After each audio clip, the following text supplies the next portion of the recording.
All right, hello, and welcome to Camp Kaiju Monster Movie Reviews. We're your hosts, Vincent Hannum, And Matt Levine.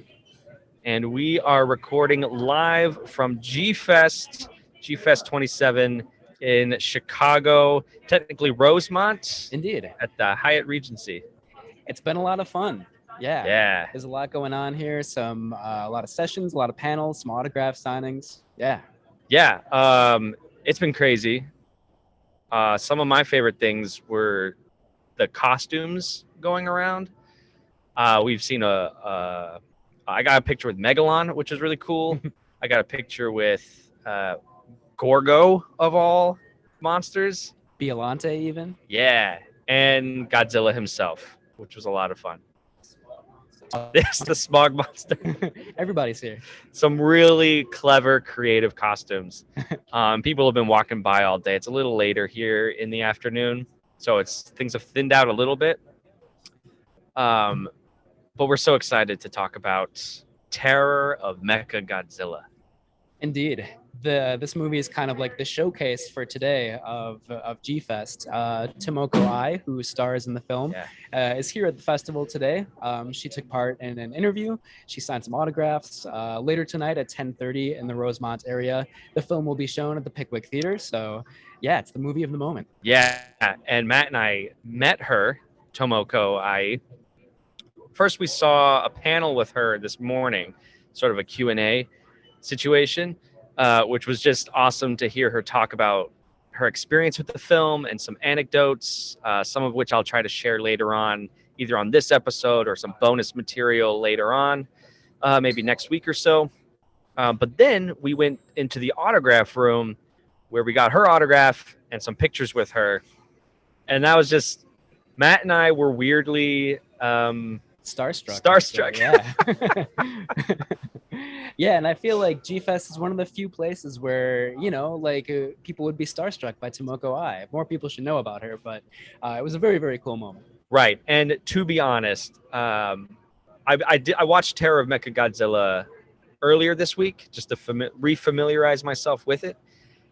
And I was struck by her performance. Yeah. And I'm really glad I revisited that film. So now that I met her, it just added an extra weight to it. Yeah, totally agree. I also agree that her character is one of the most interesting and effective parts of the film. So it was very, very cool to meet her in person today. Yeah, definitely. So with that said, let's just jump into it. We could read the synopsis. Do we have any personal backstory with this film? Well, I'll just say that this was my first time watching the movie, and also my first time watching Godzilla versus Mechagodzilla, which I watched right before this, pretty much back to back. I watched them. My first time coming to both movies. So yeah, totally fresh coming to these two. Which is so I recommended Terror of Mechagodzilla to Matt, and then I went, oh wait, it's a direct sequel to Godzilla versus Mechagodzilla. You should probably watch that one first. I'm glad I did. Yeah. There. We'll get into our evaluations later. I think Godzilla versus Mechagodzilla is a little bit weirder, and maybe I like it more for that reason. But yeah, it's a fun pair of movies for sure. Cool. Again, I didn't see Terror of Mechagodzilla or either Godzilla versus Mechagodzilla until I was an adult, when they were available on DVD finally. Yeah, because they were hard to find for a while, right? They were like in the United States, or at least in like very heavily edited versions with I think like a new prologue that was made in the United States. As far as I know. So Wow. So yeah, in its original version, it was not available for. Yeah, and Mechagodzilla as a character is one of the most iconic of the Godzilla characters. So it's just great to see that kaiju in its original renditions in the 1970s. Yeah, and I'm sure it would have been a blast to see them when we were young as well. But but still fun to visit them now. Yeah. Well, do you just want to read the synopsis? Sure. Should I jump right in? Yeah, go for it. All right. So like Vincent said, this is a direct sequel to Godzilla versus Mechagodzilla. It pretty much starts right after the previous movie. Interpol agents are searching for Mechagodzilla's remains at the bottom of the Okinawan Sea in the hopes of gathering information on the robot's builders, the alien simians, If you've seen Godzilla versus Mechagodzilla, they're basically an alien race who are half ape and revert to their ape form as soon as they're killed. However, Interpol's submarine is attacked by a giant aquatic dinosaur called Titanosaurus, and the crew vanishes. So Interpol also plays a role in Godzilla versus Mechagodzilla. So they're back now, and they launch an investigation into this incident with the submarine and the aquatic dinosaur. So with the help of marine biologist Akiro Ichonise, they trace Titanosaurus to a reclusive mad scientist named Shinzo Mifune, who wants to destroy mankind. While the group is visiting the scientist's old home, they meet Mifune's daughter, Katsura, played by Tomoko Ai, who claims her father is dead and that she burned his notes about Titanosaurus at his request. Unbeknownst to Interpol, the living Mifune is visited by Suda, aide to the simian leader Mughal, who is leading a project to rebuild Mechagodzilla. Mughal offers the simians services to Mifune so that their respective monsters can wipe out mankind and allow them to rebuild the world for themselves. So complicating matters, Ichinose falls in love with Katsura and unwittingly gives her Interpol's information on the simians, Mechagodzilla, and Titanosaurus, somewhat recklessly. Katsura is also revealed to be a cyborg, having undergone cybernetic surgery after she was nearly killed during one of her father's experiments as a child and implanted with Mechagodzilla's control device. This happens when she's an adult. She's implanted with that device. Additionally, an impatient Mifune releases Titanosaurus on Yokosuka without the alien's permission. While Interpol discovers the dinosaur is vulnerable to supersonic waves, Katsura destroys their supersonic wave oscillator. However, Godzilla arrives and easily defeats Titanosaurus, causing the latter to retreat. When Ichonise visits Katsura, the simians capture him and force him to watch as they unleash Mechagodzilla and Titanosaurus on Tokyo, while Interpol struggles to repair their wave oscillator and the Japanese armed forces struggle to fend off the monsters. Godzilla arrives, but is initially outmatched until Interpol distracts Titanosaurus with the repaired wave oscillator, allowing Godzilla to focus on Mechagodzilla. Interpol agents infiltrate the aliens' hideout, rescue Ichonise, and kill Mifune and many of the aliens. The remaining simians attempt to escape, but Godzilla shoots down their ships with his atomic breath. The wounded Katsura shoots herself to destroy Mechagodzilla's control device and dies in Ichonise's arms. With the robot non-functional, Godzilla tosses it into a chasm before blasting it with its atomic breath, causing it to explode and get buried. With help from Interpol, Godzilla then defeats Titanosaurus, who returns to the sea. It's the interesting bookends because the movie starts with shots of the water and with Katsura kind of at the shore of the ocean, and then it ends with shots of the water as well. So there's kind of like a cycle of life sort of thing going on. Yeah, some really nice shots of the water. Terror of Mechagodzilla, like we said, was a direct sequel to Godzilla vs. Mechagodzilla, which was a surprise hit for Toho after a number of waning box office returns for the Godzilla franchise in the early 70s. So this is what was funny with the Godzilla franchise at this time. With every release, Toho expected it to be the sort of the last Godzilla film, but it kept making just enough money for Toho to justify making one more. So in this vein, they decided, you know what? Mechagodzilla proved to be moderately successful. Let's bring back the character in a direct sequel. Ironically, tragically, sadly, Terror of Mechagodzilla was a complete and utter bomb. It is to date the lowest grossing Godzilla film of the franchise. And also the last Godzilla film of the Showa era, right? And the Yes. series would kind of be rebooted in 1984 with the return of Godzilla. Right. So whether or not Terror of Mechagodzilla should have been the final nail in the coffin, I don't know, but it was. Right. It kind of feels like a season finale of a TV show that doesn't know that it's getting canceled, but then it does get canceled. Yeah. And you're like, oh, I guess that was the end. That's all we're left with. Okay. Right. in both good and bad ways, I think. Yeah. I don't know if it's totally deserved. I have mixed feelings about Terror of Mechagodzilla. So when we get to our breakdowns, yeah, it'll be good. Totally. Should we jump into the cast and crew, or should we shout out Bandits Emporium? Oh, sure. Yeah. So Bandits Emporium is, of course, the official T-shirt sponsor partner of Camp Kaiju. You can get all sorts of monster-inspired T-shirts at banditsemporium.com. So check that out. Any shirt you buy, part of the proceeds do go back to supporting Matt and I and Camp Kaiju. So we really appreciate that and appreciate your support. So thanks, everybody. Banditsemporium.com. As they say, we sell shirts. As Camp Kaiju says, we're live, baby. GFest. Our new slogan, even when we're not live from GFest. We're going to say that every time. Just kidding. That's not true. All right. Who was in this movie? Of course, we already talked about Tomoko Ai. This was one of her earlier roles. She was very young when she starred in this movie as Katsura. The movie also stars Katsuhiko Sasaki as Akira Ichinose. And somebody that Godzilla fans will recognize, Akihiko Hirata, as Dr. Shinzo Mafune, who plays kind of the mad scientist character who, wants to get back at humanity for being spurned and his research ignored for so many years. Godzilla fans will probably recognize him as one of the scientists from the original Godzilla about 20 years earlier in 1954. Yeah, so did Toho know this would be the last one? Maybe not. But they were kind of hedging their bets. They brought him back, and they brought back Ishiro Honda to direct this Godzilla movie after Honda had been away for several installments. Did they bring him out of retirement? Was he like retired? Let me look into that.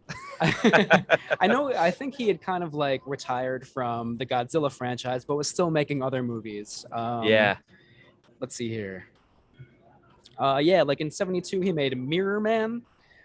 In 70, he made Space Amoeba. So he was making other movies, including other kaiju and monster movies, just not for the Godzilla series. Got it. Have you ever heard of Space Amoeba before? I heard of it today for the first time in one of the panels that I went to earlier. Really? And I know nothing but the title, but it sounds awesome. What did they say about it? Nothing. I think actually Tomoko Ai brought it up because somebody that she knew, and I don't think she was talking about Ishiro Honda, was also involved in the making of that movie. I'm sorry, I don't really know more about. No, that's okay.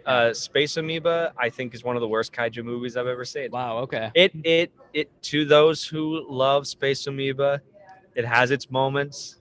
I could see why it's near and dear to many people's hearts. It's just not one of Honda's best works, and subsequently falls flat for me. Yeah. But I think it'd be a great movie to bring to the podcast at some point. I would love to, especially with a title like that. I mean, it's hard to live up to that, I guess. It doesn't live up to it, but it tries. Well, that's good, I guess. That's all it can do. All right, but Honda is back for this film, as is Akira Ifukube with the score. I mean, crackerjack team, really.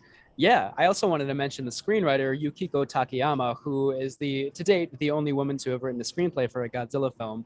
I think, as far as I know, she had entered a contest, kind of a public contest to pitch story ideas for the next Godzilla film. Her idea won. Her screenplay was revised quite a bit by Ishiro Honda, but she was involved in the revision process and, was played a role in the making of the film throughout the entire production. That's great. I did read that Honda he really appreciated having that woman's perspective on a genre that leans very heavily male. And I think I personally like the story of Terra Mechagodzilla. Yeah. Whether it's executed well is another story. Oh, no pun intended. But I do like the direction and the tone of this film for the most part. Yeah, totally agree. I think if it went more into the character of Katsura, it would have been more successful in that central plot. Of course, with the Godzilla movie, a lot of people are here to see the monster fight, so that would have been difficult to do, to spend more time on that character. But the core is a good idea. I agree with you. Yeah. What do we get to usually after this? Good question. Well, there's the production backstory. I guess you already talked a little bit about that, just how Toho had been not making a lot of money with their Godzilla films. The previous one, Godzilla versus Mechagodzilla, did well.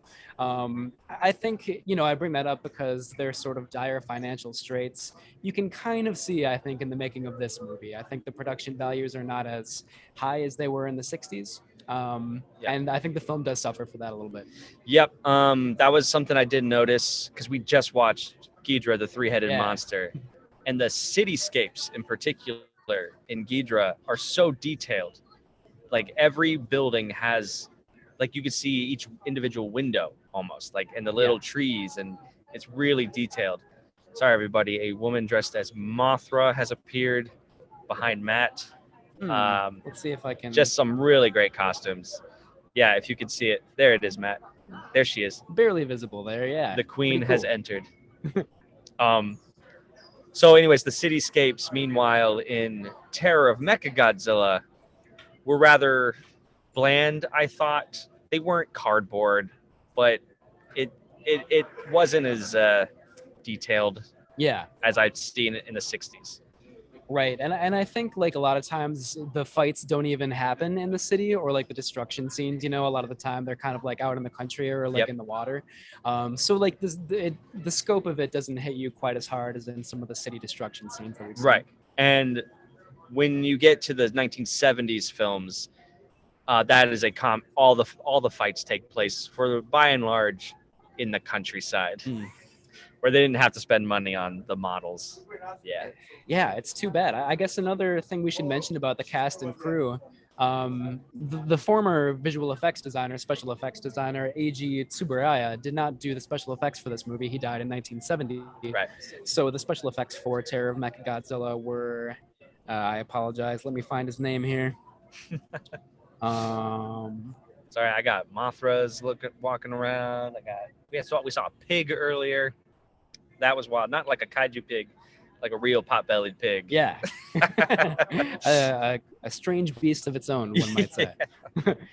So I found his name. Sorry. The special effects are by Teruyoshi Nakano. And, not to put it on him necessarily. Again, I think like the lack of funds and the lack of resources were a big issue. But yeah, they're just not at the same level as they were in previous movies. Right. Totally agree. I mean, they're still fun in their own way, certainly. And I think Mechagodzilla is so memorable thanks in part to the walking arsenal he is. Just anything that can shoot bullets or lasers is on him. Fingers, his nose, I think, shoots things at one point. Yeah. I mean, like his rainbow lasers are my favorite part. It's just such a cool effect, so bright and colorful. Obviously, it's like literally rainbows that come out of his eyes. His kneecaps open up, shoot lasers. It's crazy. Yeah, that part is awesome. And like the climactic fight between Mechagodzilla, Godzilla, and Titanosaurus is really awesome. Like that's the part of the movie where you're like, okay, they must have saved like all of their time and money for this scene. It looks pretty great. There's a lot of pyrotechnics, and it's very exciting. The rest of the film, maybe not so much. And so earlier when I mentioned Godzilla versus Megalon, how you got to slog through the human story to get to the epic kaiju battle at the end. This is kind of along those same lines, where the Mechagodzilla stories are not as dull, I feel, as the Megalon story. But still, the fight is where your money's worth goes. Yeah. And they nail it. I think it's pretty good. Yeah, for sure. The movie picks up in the last 20 minutes or so. Yeah. It is. Yeah. We'll get to our critiques later. Yeah. Themes. Should we talk about the themes of the movie? Oh, sure. I don't know if there are a lot of them in this case. Like maybe not to the extent, like one of the reasons we love Godzilla so much, the series, is because it's such a powerful allegory for nuclear destruction and global politics and things like that.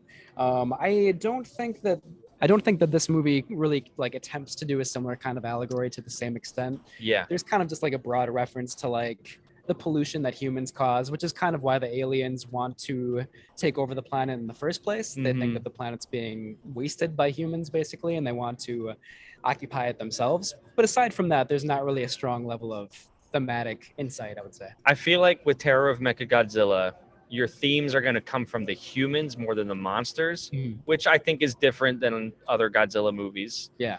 The monsters are kind of just vessels for combat, like they're just there for the action.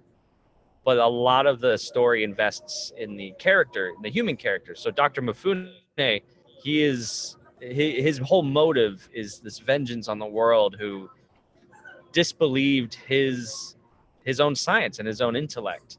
So he's been burned by that, burned by society. Mhm. So I think there's something there to that. Yeah, you're definitely right about that. And he kind of says at one point in the movie that the reason that he wants to take vengeance against humanity is because his wife, Katsura's mother, was, she died, and there's not really a specific reason that's given, but she went through years of poverty and hardship because of the ostracism that Dr. Mifune faced. So there is that element of, a scientist kind of ahead of his time and not being respected. And Yeah, there's something there for sure. so just be nice to everybody. Yeah, that's the moral of the story. Yeah. Oh yeah, and also the fact that I don't know if we really talked about this in the plot, but Dr. Mifune, like part of his goal or his scheme or whatever is to like control the animal population on Earth. So there's like almost kind of an allegory for like bodily autonomy a little bit, because then Katsura, his daughter, who is a cyborg, like she's implanted with the chip that controls Titanosaurus. So she doesn't have her own autonomy, and there's a lot we could say about that in 2022 in the United States. As well as like all the animals that don't have their own autonomy, Titanosaurus especially. So I'm kind of arguing with my own assertion before that there's not a lot of thematic insight here, because there's something going on for sure. Well, that's interesting. You mentioned the body autonomy, because she is a cyborg. Mhm. So fundamentally, like she was created by someone else. Right.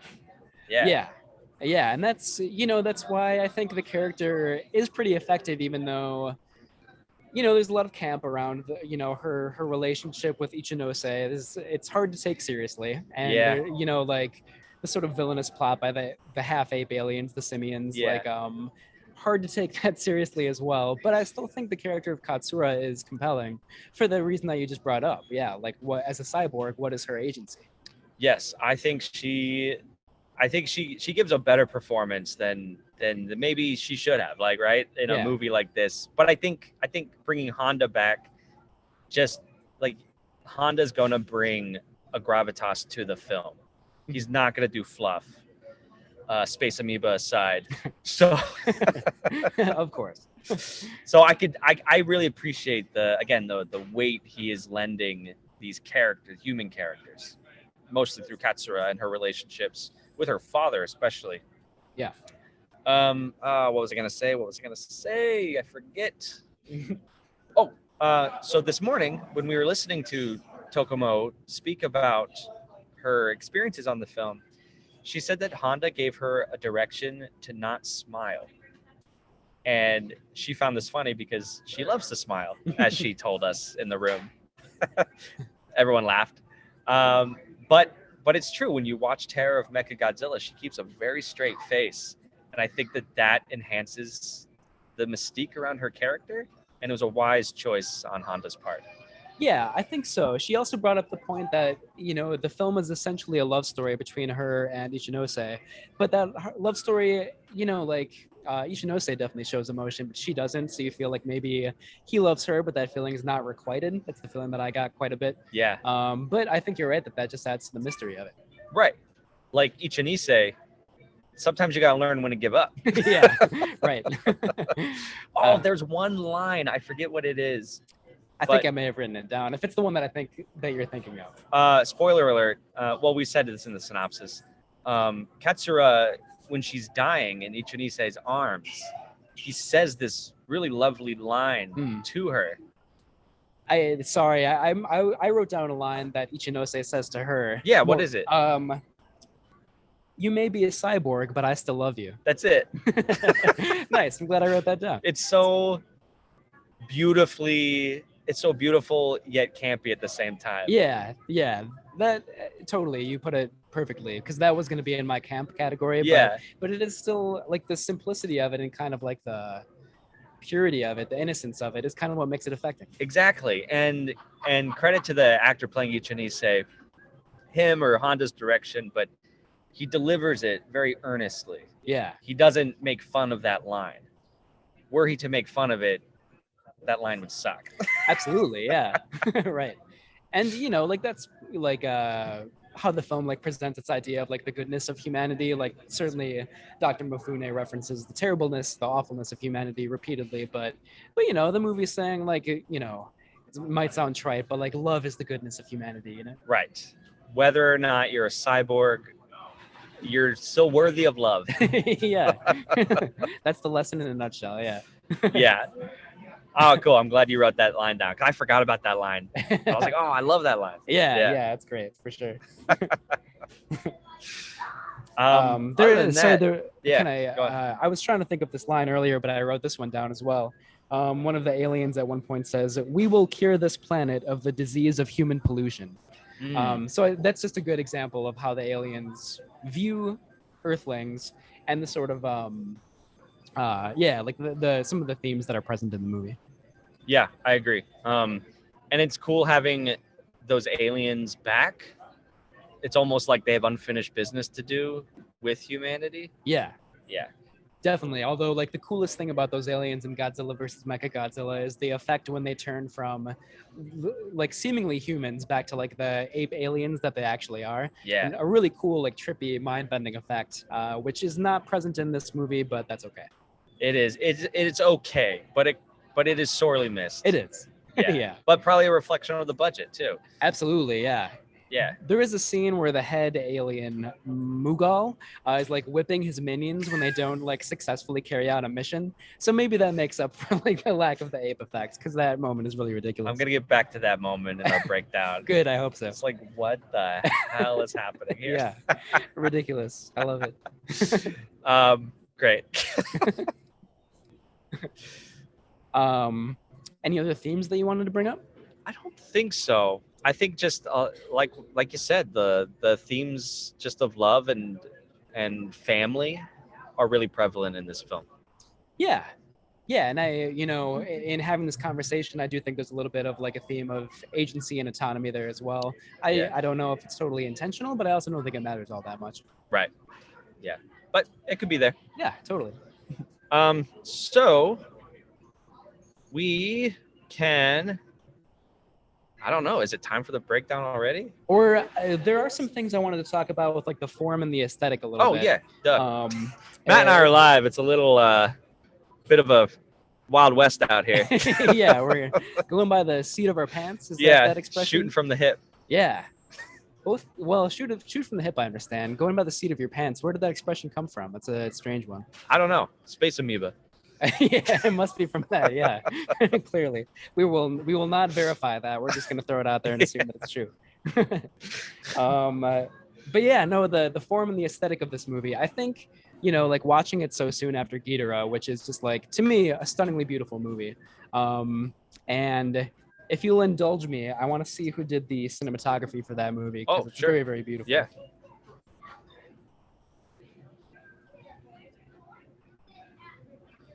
Yeah. Everybody. Okay. Oh, go on. I apologize. No, I was just gonna vamp and kill time, but go for it. I found it. So the cinematography in that movie is by Hajime Koizumi, and it's just like so bright and colorful and beautiful. And there is a new cinematographer for Terror of Mechagodzilla, Soke Tomioka, and I just feel like this is another case where you can tell that Toho is suffering from like a lack of funds, maybe a lack of time in filming this movie, because it just does not look as good. Overall, it looks pretty bland, I would say. There's a lot of handheld shots, which to me are just like almost never as beautiful as like a well set up composition. Yeah. There's a lot of zoom lens, which I think like became a lot more common in the late 60s and 70s. And again, I just think that makes the image look kind of like fuzzy and hazy, just not quite as sharp and clear. Yeah. So overall, I just don't think this is a very good looking movie. It is. It's also kind of dark. Yeah. But not like in a maybe artistic way. It just seems like they could have turned the lighting up a bit more. Yeah. I'm not sure.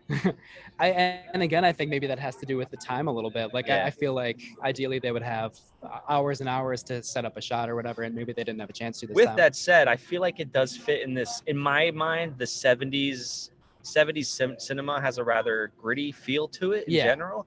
So maybe it was kind of in line with that.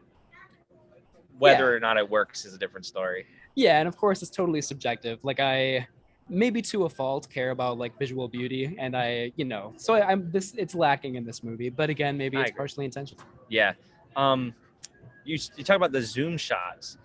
The more of Honda's films I watch, I realize that that's sort of a signature trick of his with the camera. I don't know if you credit that to him or the cinematographer, maybe in tandem. Yeah, in tandem, I think probably. Yeah. I would imagine. Where it does work is, do you remember Godzilla's entrance? Yes. Mechagodzilla's in like this, he's surrounded by fire or something, and Godzilla shrouded in dark fog. Yeah. His camera zooms in on his face, and then the light comes up, revealing this just mean scowl on Godzilla's face. Like he's here to kick butt. An awesome moment. Yeah. I agree. That's a very, very cool shot. Yeah. There's a similar moment, I think, too, when Interpol is in their submarine and they're looking for Titanosaurus underwater and they can't find him. And then suddenly he kind of like emerges from behind like a mountain underwater. Yeah. And there's like kind of a fast zoom into him there, too. Yep. It's a fun moment. Yeah. Yep. Speaking of that moment, there's a moment where it's Godzilla and Titanosaurus are fighting in a city. I believe it's Titanosaurus is the antagonist there. And the camera shifts to the right. And then it reveals that Mechagodzilla had been standing behind Titanosaurus. We couldn't see it, just the angle of the camera. Yeah. It's just like moments like that where it's like a cool reveal. I thought those were really effective. Yeah, I remember that shot. That is really cool. And I think it's just kind of a perfect example of how like the kaiju fights in this movie are like worth the money. They're worth watching. They're great. They're very exciting. And everything else maybe is, it's not all bad, but like it's not always compelling. It's maybe like a little mediocre at times, lifeless, I would say. Yeah, agreed. Yeah, I think that's all I can add to form and aesthetic. Yeah, for me too, I think. Yeah. Okay. Yeah, I mean, like, the music by Akira Ifukube is always amazing, and it's fantastic in this movie.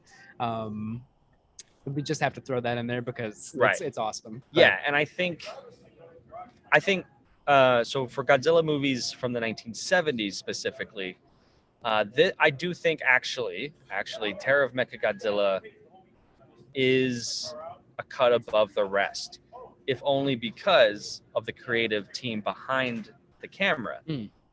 Just by default, I think that Honda's films are stronger thematically than Jun Fukuda's films. Godzilla vs. Megalon, for instance, Gigan, and a few others. Including this movie's predecessor, right? Godzilla vs. Mechagodzilla. Yes, which I think is thematically less so, but I think I personally enjoy Godzilla vs. Mechagodzilla more than Terror of Mechagodzilla. Me too. Because I think Godzilla vs. Mechagodzilla is so over the top. Yeah. It just rocks. Yeah, I mean, by the time you get around to like the half ape alien creatures from, we haven't even mentioned the planet name yet. No. Black Hole Planet number 3. How could you forget? That is so cool. I think I prefer Godzilla versus Mechagodzilla for that reason as well. And even though like the kaiju fights in this movie are really great, I think they're maybe even better and like really brutal in Godzilla versus Mechagodzilla. There's a lot of blood in Godzilla versus Mechagodzilla. Yeah. Which you're not used to seeing, but it just adds such like a weird graphic sense of brutality. Yeah, like you actually are concerned for Godzilla, which I don't often feel while watching these movies, He's spouting blood like a volcano. Yeah, exactly. Yeah, it's intense. Yeah, maybe we could have used some of that, just bits of those strokes in Terror of Mechagodzilla. Yeah, I think so. Yeah. There was one other thing I wanted to mention with the form and aesthetic, which is the set design.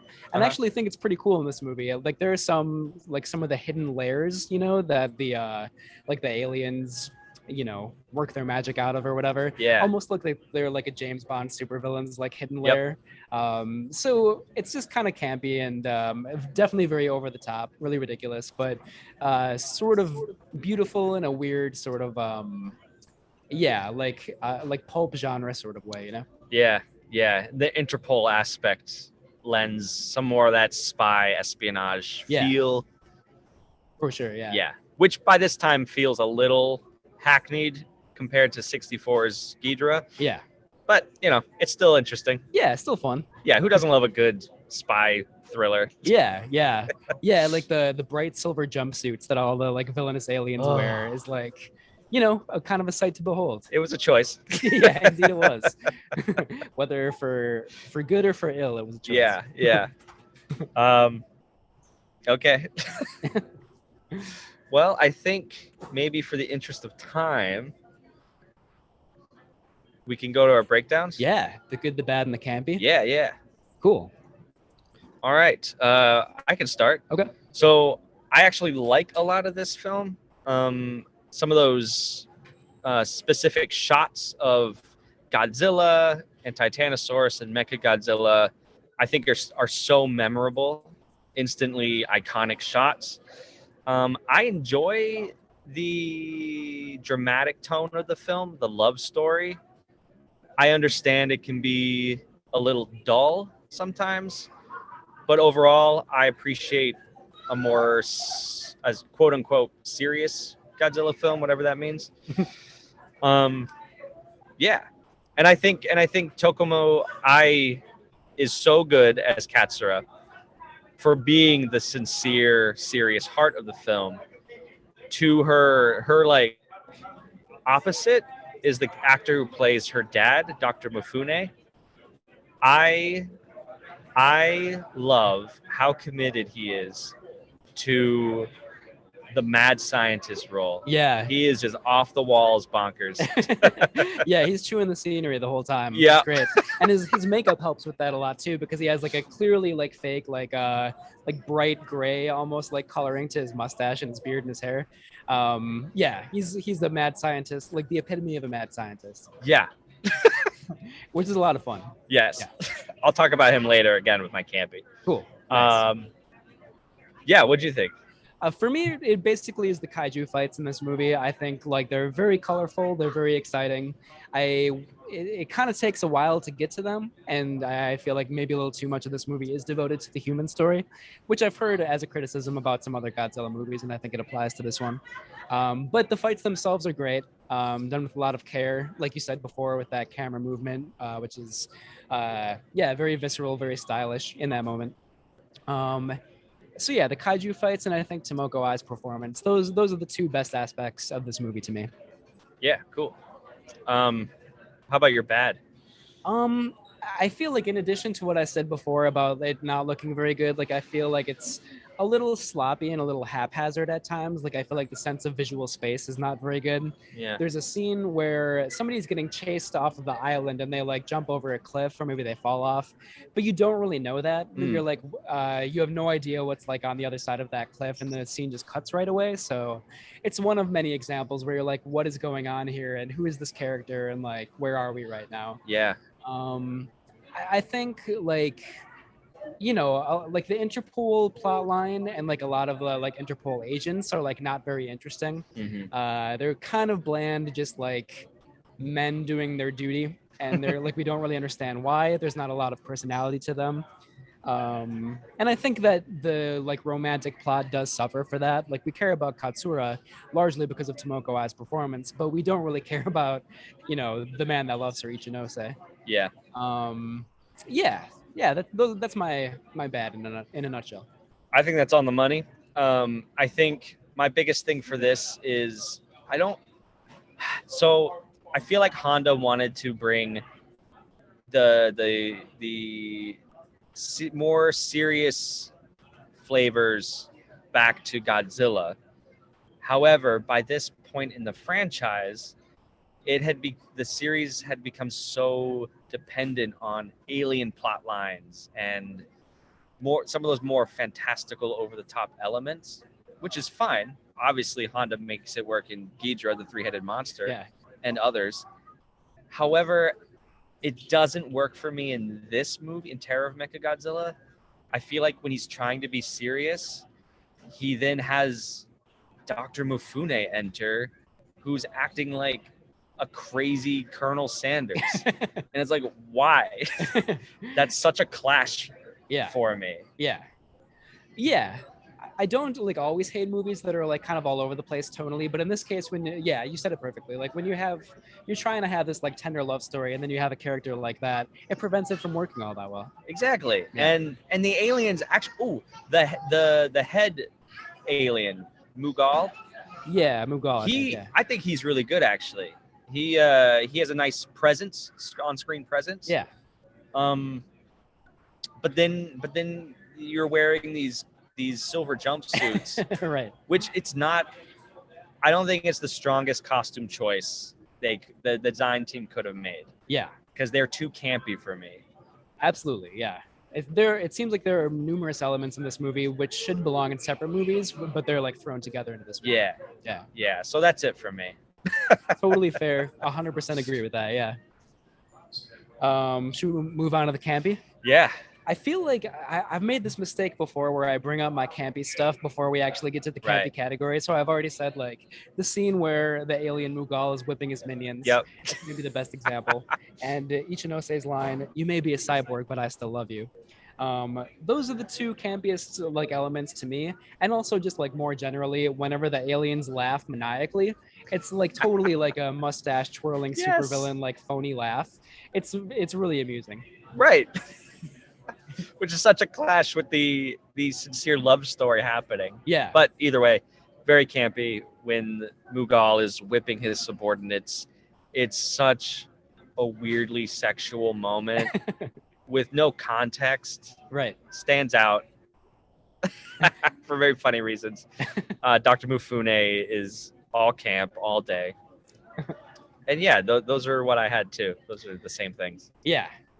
It's it makes it entertaining, but yeah, like you said, hard to take the love story and some of the more sincere elements all that seriously. Right. So I could see what Honda was going for, but ultimately maybe there were too many cooks in the kitchen trying other things. Yeah, exactly. I don't know. Yeah. Should we get to our verdict? Sure. Okay. So I can read off the. Yeah, go for it. You have ratings. It in front of you. I like this part. I like reading off. All right. So we have. It's a timeless classic. It definitely stands the test of time. There may be some antiquated moments, but overall it's great. It stands the test of time. Then we have. It may be historically significant or just fun, but it does not stand the test of time. Or last and least, it is not worth revisiting. It definitely does not stand the test of time. Ooh. Do you want to give your rating first? I'm on the fence, man. Me too. So, but I'm going to stick to my guns. I'm going to stick to my first choice, which is there are some antiquated moments, but overall, I think there's enough here for it to stand the test of time. Especially if, like, watch Godzilla versus Mechagodzilla first. Don't expect this to be the same bombastic, cheese fest. Yeah. But if you can go into Terror of Mechagodzilla expecting that difference, I think you'll be pleasantly surprised. Yeah, I think you're totally right. For me, I'm on the fence between that and the next lowest, or the lower rating, and maybe historically significant or just fun, but does not stand the test of time. For me, I am sorry to say I would probably go with that rating, and I'm especially sorry to say it because it is kind of like the centerpiece of GFest today. So I sound a little ungrateful right now, but everyone still follow Camp Kaiju. We appreciate your support. Yeah, for all the hundreds of people that are listening right behind us. Yeah. No, there are definitely some elements that are great.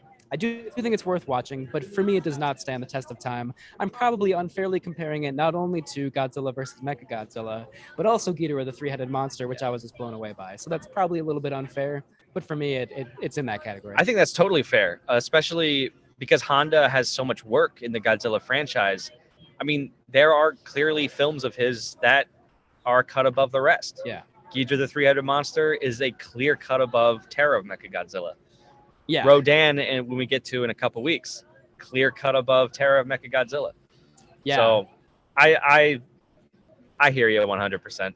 Yeah, but that's kind of a good lead into Rodan in a couple of weeks. I'm really excited to see that. Yeah. I have high hopes for that. I've heard great things about it, so that'll be fun. Who's joining us? Frank Olson is joining us, a film critic, a student of film, a lover of film. I know well, I don't want to give away too much, but he'll be joining us in a couple of weeks to talk about Rodan. It'll be great. Great. I can't wait. I can't wait to meet him, first and foremost.